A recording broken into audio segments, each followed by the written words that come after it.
राज्यपाल माननीय भगतसिंग कोश्यारी यांनी असं एक वक्तव्य त्यांच्या बोलण्यामध्ये आलं आणि त्याच्यावरून मोठा वाद आता सुरू आहे. सावरून घेण्याचा प्रयत्न करणारे असं म्हणतात की एकूण त्यांचं सगळं भाषण आहे त्याच्यातला हा एक भाग आहे, ते सगळं मिळून बघा. आणि टीका करणारे अर्थातच असं म्हणणार की तुम्ही असं बोलायला नको होतं.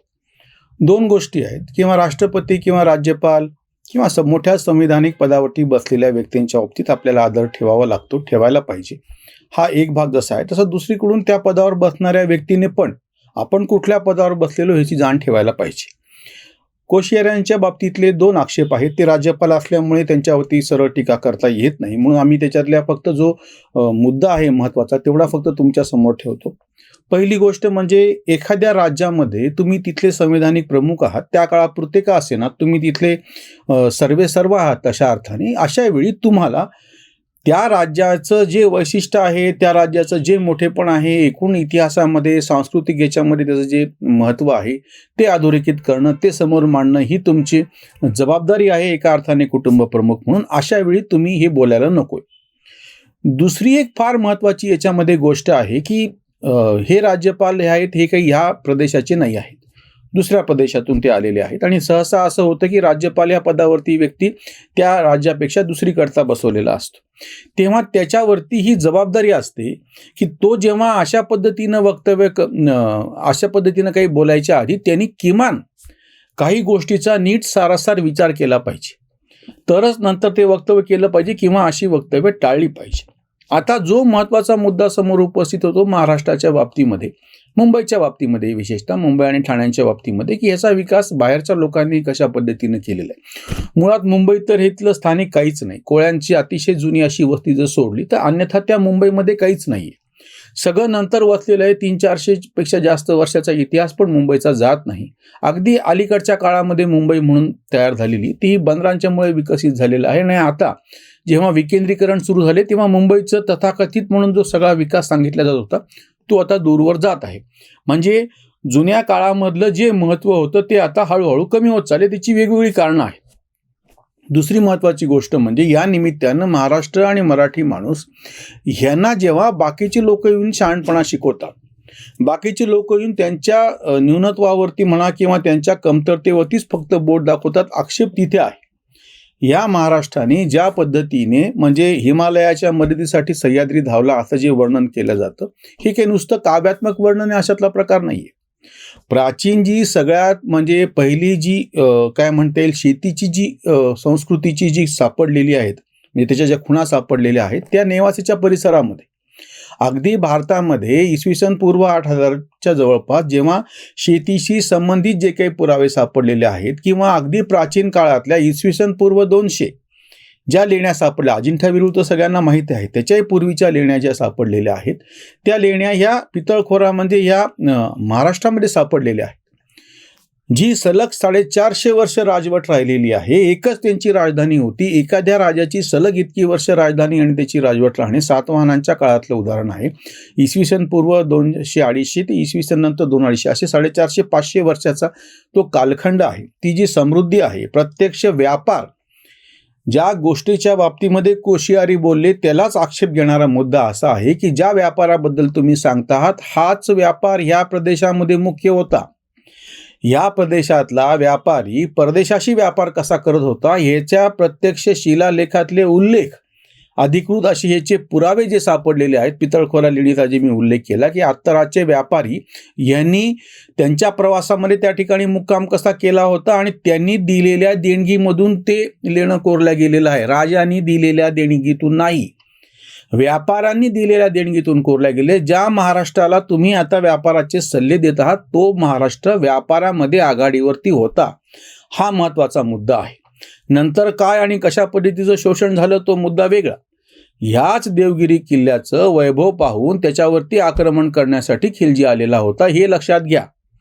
म्हणजे ह्या प्रदेशामध्ये संपन्नता होते, ह्या प्रदेशामध्ये व्यापार होता. ज्या गोष्टी तुम्ही आज सांगताय ते मध्ययुगीन कालखंडामध्ये इथल्या सगळ्या लुटीमुळं घडलेला आहे. इथल्या शोषणाचा तो इतिहास आहे.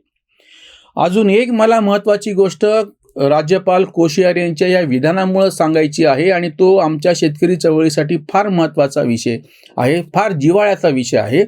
दादोजी नौरोजी यांनी तेव्हा इसवी सन पूर्व काळामध्ये भारतातल्या शेतमालाची कशी लूट होती, म्हणजे इथला कच्चा माल परदेशामध्ये जायचा, विशेषतः इंग्लंडमध्ये. जेव्हा त्याच्यापासून कापड बनवून वापस यायचं तेव्हा ते महाग यायचं आणि इथून गेलेला कापूस मात्र बेभाव आणि स्वस्त असायचा.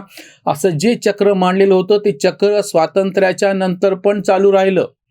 आजही कापूस पिकवणारा प्रदेश आहे. एकूण भारताच्या जवळपास 2/3 इतका कापूस एकट्या महाराष्ट्रामध्ये होतो.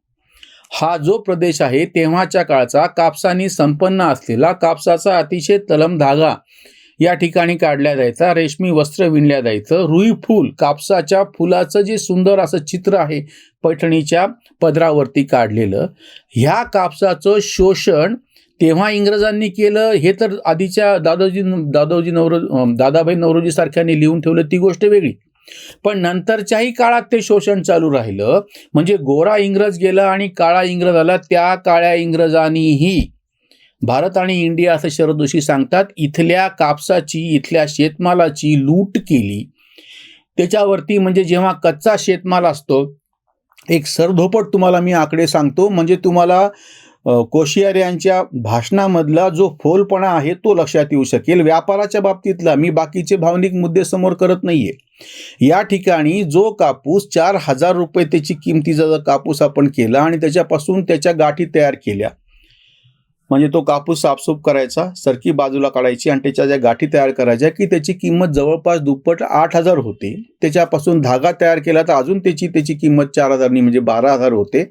आणि त्याच्यापासून जर वस्त्र विणल्याच्या नंतर त्याची किंमत अजून त्याच्यापेक्षा जास्त, म्हणजे साधारणतः 20,000 पर्यंत जाते. आणि त्याच्यापासून वस्त्र तयार केल्यानंतर त्याची किंमत 30-35 हजाराच्या पुढे जाते.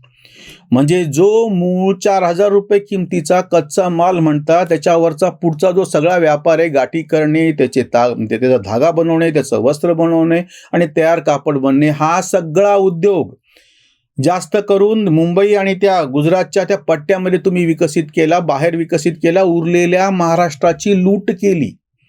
तुम्ही ज्या मुंबईमधून हे सगळं बाहेर काढून टाकलं तर तिथं काय उरतं जेव्हा असं म्हणायला लागलात, तुम्ही हे सांगत नाही आहात की ह्या ज्या व्यापाऱ्यांचं तुम्ही नाव घेत आहात, गुजराती आणि मारवाडी, त्या व्यापाऱ्यांनी सरकारच्या या धोरणाचा फायदा घेतला, याच भागातल्या शेतकऱ्याकडचा कापूस घेतला, याच भागातल्या शेतकऱ्याकडची डाळ घेतली, याच भागातल्या शेतकऱ्याकडच्या तेलबिया घेतल्या. त्या कापसाचं त्यांनी सूत केलं, त्याचं कापड केलं, त्याचं तयार कापड तयार केलं. त्या डाळीतून त्या भरडल्या, त्या डाळीचं पॉलिशिंग केलं, त्या डाळीचं पीठ केलं, त्या डाळीचं पॅकिंग केलं. त्याच सोयाबीनला, त्याच तेलबियांना घेतलं, त्यांचं तेल काढलं, त्याच्यावरती प्रक्रिया केली, त्यांचं पॅकिंग केलं. हे सगळे परवान्याचे उद्योग ह्या शेती व्यवसायामध्ये भारत आणि इंडिया असं जे शरद जोशी सांगतात, ह्या भारतामध्ये हा सगळा महाराष्ट्र होता. या सगळ्या महाराष्ट्रातला शेतकरी होता. त्याच्याच कच्च्या मालाच्या जोरावरती तुम्ही प्रक्रिया केली. त्याच्याच कच्च्या मालाला त्याचा भाव कमी ठेवणे, त्याचा भाव दाबणे, जसं इंग्रजांनी त्या काळात केलं होतं, तसंच तेच धोरण याही काळामध्ये ह्या काळ्या इंग्रजांनी चालू ठेवलं. ह्याचा फायदा त्यांनी घेतला. आणि तुम्ही आता वरती आमच्या जखमेवर मीठ चोळताना असं सांगता आहात की हे जे कोणी व्यापारी होते त्यांच्यामुळे तुमचा आर्थिक विकास झाला आणि ते जर निघून गेले तर तुमच्याकडे काय राहणार आहे. ते निघून गेले असं नाहीये, त्यांनी शोषण केलं, त्यांनी ह्या सरकारी व्यवस्थेच्या आड लपून स्वतःचं भलं करून घेतलं. हा मुद्दा लक्षात घ्या. हा प्रदेश संपन्न होता. हा प्रदेश शेकडो वर्षापासून गोदावरीच्या खोऱ्यानी, त्या मातीने सुपीक असा बनलेला प्रदेश आहे. या ठिकाणी तयार होणारी जी करोडो विशेषतः पिकं होती त्याच्यामध्ये कापूस होता, सोयाबीन होतं, डाळी होत्या, या सगळ्यांचं तुम्ही शोषण केलेलं आहे. या प्रदेशामध्ये जो कच्चा माल होत होता त्या कच्च्या मालाच्या शोषणावरती ही व्यवस्था उभी, ज्याचं तुम्ही समर्थन करता आहात. तुम्ही जेव्हा सांगत होता की या ठिकाणचे सगळे गिरण्या कुठं होत्या, कापडाचे सगळे मिल कुठं होत्या, तुम्ही सांगा. ज्या प्रदेशामध्ये कच्चा माल आहे त्या ठिकाणी नव्हत्या. मराठवाडा असो, खानदेशचा काही भाग असो किंवा सोलापूर सारखा खालचा भाग असो, या सगळ्या याच्यामध्ये विदर्भाचा काही भाग असो, या ठिकाणी ब्लॅक कॉटन सॉइल म्हणतो आपण, त्या ठिकाणी म्हणजे कापूस होत होता, डाळी होतात, त्या ठिकाणी तेलबिया होतात आणि ह्यांच्या शोषणाचा इतिहास आहे. राज्यपाल कोश्यारी यांना विनंती आहे, तेच नाही, त्याच्या निमित्तानं सगळे जे भलामण करतात ना, त्यांनी पहिले याचं उत्तर द्यावं. ह्या भागातला जे मुख्य उत्पादन होतं त्या शेती उत्पादनाचं शोषण केलं, हा तो इतिहास आहे. आम्ही गरीब राहिलेलो नाहीत, आम्हाला गरीब ठेवल्या गेलेलं आहे. आमच्या पायामध्ये बेड्या काढलेल्या आहेत आणि त्याच्यातल्या काही बेड्यांचं वजन कमी करून तुम्ही असं सांगता की आम्ही तुमच्यावरती उपकार करतो आहोत. या भागामध्ये शेतीविषयक विशेषतः कोरडवाहूच्या उत्पादनाच्या बाबतीत प्रक्रियेचे उद्योग जर उभं राहिले तर हा महाराष्ट्र संपन्न होऊ शकतो, संपन्न होईल. पण तुम्ही लायसन कोटा परमिट राजमधून मारवाडी आणि गुजराती व्यापाऱ्यांना त्याची संधी दिली की जी संधी सर्वसामान्य शेतकऱ्यांची हुकवली. बाजारामध्ये आडतीचे जे परमिट वाटले गेलेले होते, कृषी उत्पन्न बाजार समित्या ज्या होत्या, ह्याच्यामधले सगळे आडत व्यापारी तुम्ही तपासून पहा. त्याच्यामुळे तुम्ही जे सांगताय ते अर्धसत्य आहे.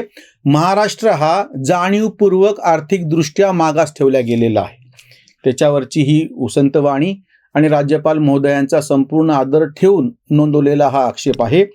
राज्यात ज्या लाभे वैधानिक पद टीका खद खद त्यावर का, गुजराती आणि मारवाडी पैसा त्यांच्यामुळे ऐसा महाराष्ट्र, आले जेथून तो प्रदेश उजाड समृद्धीचे झाड तेथे नाही, सुपीक प्रदेश संपन्न वारसा संस्कृती आरसा झळाळतो, उदार आश्रय सर्वांना पोसले म्हणून दिसले दिवस हे, महाराष्ट्र जाणा तलवार मुठ बुणग्यांची झूट बात नाही, कांत सन्मान तो भोगावा सुखाने फाटक्या मुखाने बात नको, फाटक्या मुखाने बात नको. तुम्हाला एक सन्मानाचं पद मिळालेलं आहे. तुम्ही शक्य झालं तर ह्या महाराष्ट्राची जाणीवपूर्वक जी लूट केल्या गेलेली आहे ते ओळखा, ती थांबवा. महाराष्ट्र संपन्न होता, महाराष्ट्र संपन्न आहे, महाराष्ट्र संपन्न राहील. महाराष्ट्राच्या उद्योजकतेच्याबद्दल विनाकारण जे गैरसमज तयार केले जात आहेत ते शेतीच्या शोषणामुळे आहेत, हे लक्षात घ्या. इथेच थांबूयात. धन्यवाद.